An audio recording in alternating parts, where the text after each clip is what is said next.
College football week 1 is in the books. The Big 12, with its 10 teams, played 10 out-of-conference games. And what do we know about the Big 12? Nothing. We don't know anything about this conference. This is the general issue I have with college football scheduling, and this year specifically with the Big 12. No one plays anyone. If anyone plays anyone, it's Texas, and we don't expect Texas to be a contender, especially following that week 1 performance at Notre Dame. So the Big 12 played 10 games, and the Big 12 is 8-2 non-conference. That sounds impressive, but they didn't play anyone aside from the TCU-Minnesota game. The Big 12 went 1-1 against the Power 5, so that was the TCU win at Minnesota.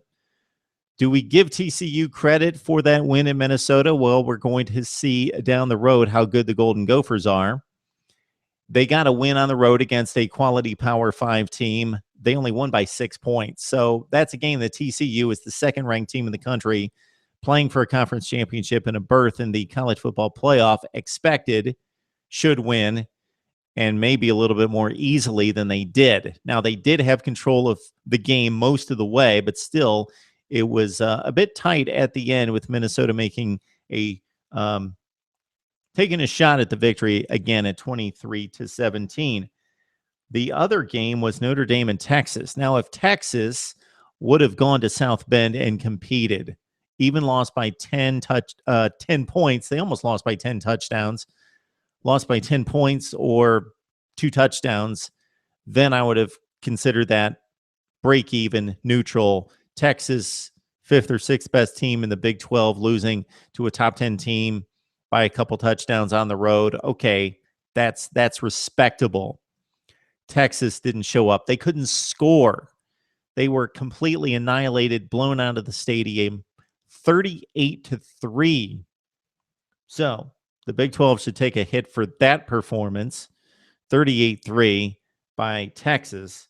And then the only big Power 5 win was TCU in Minnesota. Otherwise, we can draw nothing from these other games. Kansas, they're the bottom feeder in the league. They lost to South Dakota State, 41-38. They couldn't get their act together to spike the ball to try to kick the field goal to send it to overtime.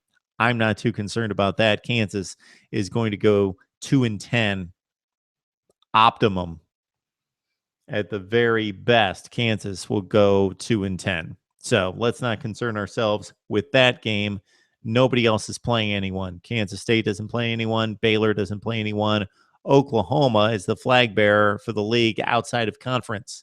So unless Minnesota really tears it up and wins the Big 10 West, that game is a marginal win for the Big 12. Oklahoma could really make a statement by beating Tennessee in Knoxville this Saturday, and then especially if Tennessee moves on and plays really well the rest of the year and is a contender in the SEC Eastern Division, or maybe goes ahead and goes to Atlanta as Eastern Division champion. Otherwise, we don't know much about the Big 12. I'm going to say they held serve basically in going 8-2. Would have liked to have seen Texas put up a fight at Notre Dame and Kansas not to lose to an FCS team, and TCU maybe make a bit of a better statement on the road at Minnesota. But again, it's 8-2. I can't rate that much lower than a C, and that's what I give it because it's basically holding serve for the Big 12.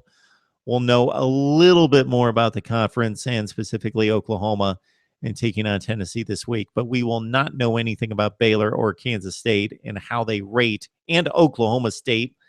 Let's not give the Cowboys a bye.